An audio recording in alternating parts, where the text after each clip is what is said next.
அக்காவுக்கு ஒன்றும் ஆகாதல்லப்பா.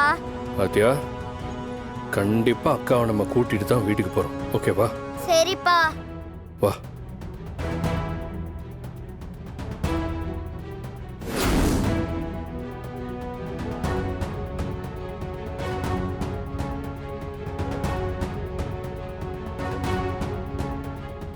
அப்பா, அக்காவை ஏன்பா அவங்க இப்படி பண்ணாங்க?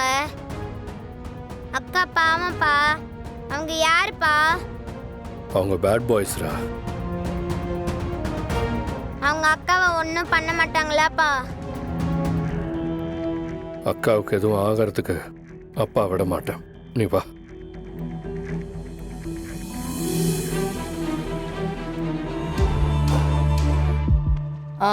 இந்த பில்டிங்கோட கன்ஸ்ட்ரக்ஷன் எவ்வளவு பிரைஸ்? எவ்வளவு டெண்டர் கோட் எடுத்தாங்க? மேடம், கிட்டத்தட்ட ஒரு 10 கோடி இருக்கு மேடம். அப்படியா? நாங்க இந்த டெண்டரை டேக் ஓவர் பண்றதுல எந்த பிரச்சனையும் வராதுல்ல மேடம்? இந்த விஷயத்துல கொஞ்சம் டைம் எடுத்து நல்லா யோசிச்சு டிசைட் பண்ணலாம். ஏகாம்பரம் சார் வேற ஊர்ல இல்ல. நீங்க அவர் வந்ததுக்கு அப்புறம் முடிவு பண்ணிட்டு எடுக்கிறது தான் சரியா இருக்கும்.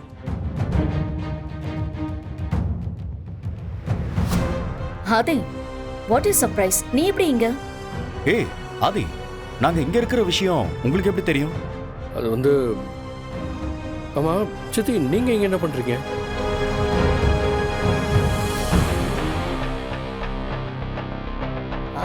ஆதி, நம்மளுடைய மெயின் பிசினஸே பில்டிங் கன்ஸ்ட்ரக்ஷன் தான். இந்த பில்டிங்கோட ஓனர் இந்த பில்டிங்கை வேற ஒரு பில்டருக்கு ஹேண்ட் ஓவர் பண்ண போறதா சொன்னாரு. சரி, நமக்கு ஒர்க் அவுட் ஆனா பார்க்கலாமேன்னு அப்படியே வந்தோம். உன் சித்தப்பா வந்து பார்த்துட்டாருன்னா டிசைட் பண்ணலாம்னு நினைச்சோம். சித்தப்பா வெளியூர் போனதுனால நான் சுதாகரை கூட்டிட்டு வந்தேன். சரி.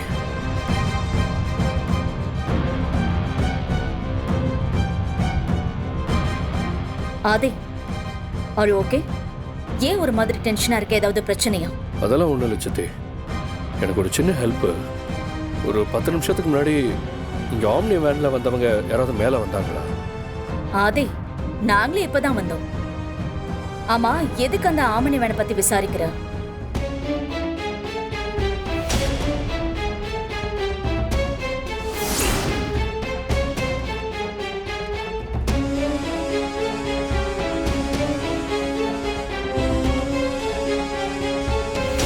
சுதாகர், என்ன நடக்குதுங்க? ஏன், என்னாச்சு மேடம்? ஆதி பில்டிங் குள்ள வந்துகிட்டு இருக்கான். Oh my god. ஆதிக்கு எப்படி மேடம் இந்த இடம் தெரியும்? பாரதி எல்லா விஷயத்தையும் ஆதி கிட்ட சொல்லிட்டான்னு நினைக்கிறேன். அதனாலதான் அந்த ஆதி மோப்பம் பிடிச்சிட்டு இங்க வந்து நிக்கிறான். டேய் மேடம், மேடம் சொல்லுங்க மேடம். அவள அந்த சோளக்காட்டு பொம்மையில வச்சு கட்டி போட்டு மொட்டை மாடியில தூக்கிட்டு போய் உச்சில போடுங்கடா. பாக்குற யாருக்கும் உள்ள பொண்ணு இருக்குன்னு தெரியக்கூடாது. சீக்கிரம் போங்க.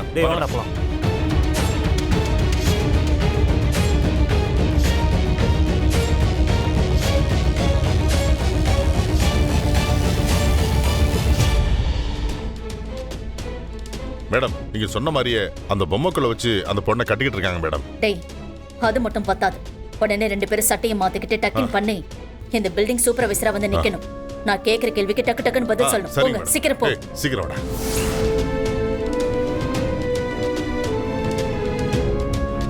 என்ன இங்க ஆதித்யாவையும் கூட்டிட்டு வந்திருக்க? அவ அக்கா தமிழ் எங்க?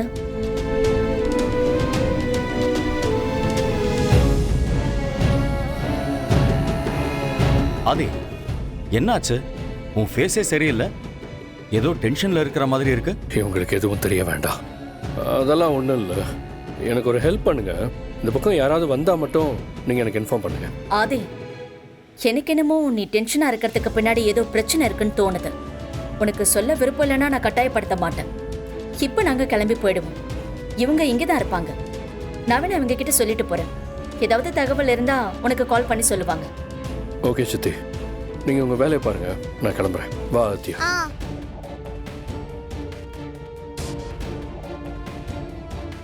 அந்த பாரதினை அவ்வளவு தூரம் சொல்லியும் எவ்வளவு தைரியம் இருந்தா எதை பத்தியும் கவலைப்படாம ஆதி கிட்ட சொல்லிருப்பா. நல்ல வேலை, நாம தான் தமிழை கடத்தணும்னு எந்த சந்தேகமும் வரல. அது நிம்மதியான விஷயம்தான். ஆனா பாரதி ஆதி கிட்ட என்ன சொல்லி இங்க வர வச்சிருப்பா? எனக்கு ஒண்ணுமே புரிய மாட்டேங்குது.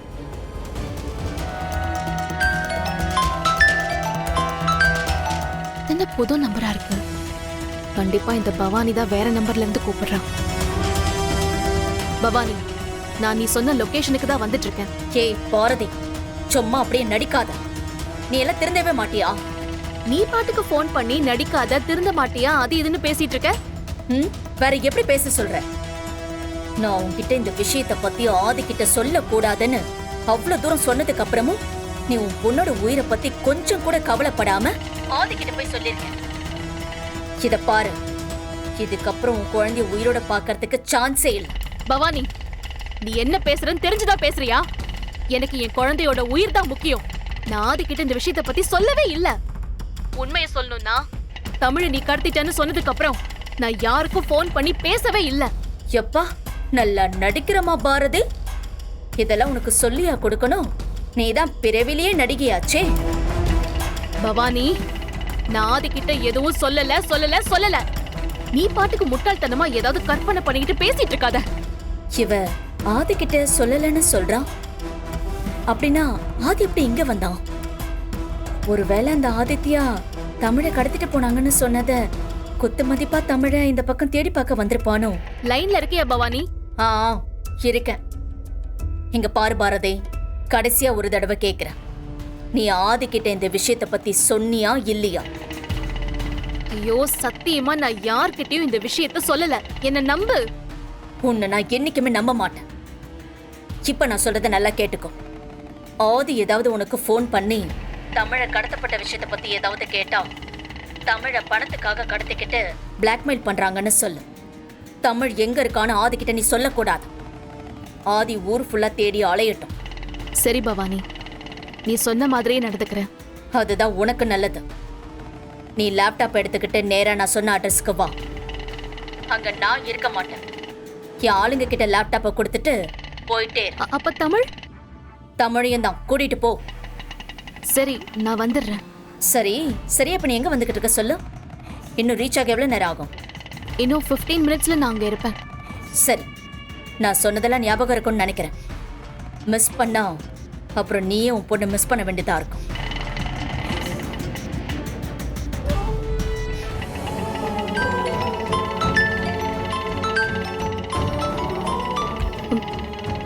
அண்ணா கொஞ்சம் ஸ்லோ பண்ணுங்க. சரிம்மா. Hello sir. பாரதி, இப்போ நீங்க எங்க இருக்கீங்க? என்ன விஷயம் சார்? பாரதி, நம்ம தமிழை யாரோ கடத்தியிருக்காங்க. அப்படின்னா பவானி சொன்ன மாதிரி ஆதிக்கு இந்த விஷயம் தெரிஞ்சிருக்கு. பாரதி, நான் எவ்வளவு பெரிய விஷயத்த சொல்லிக்கிட்டு இருக்கேன், நீங்க எதுவுமே பேசாம அமைதியா இருக்கீங்க. இல்ல சார், எனக்கு இந்த விஷயம் ஏற்கனவே தெரியும்.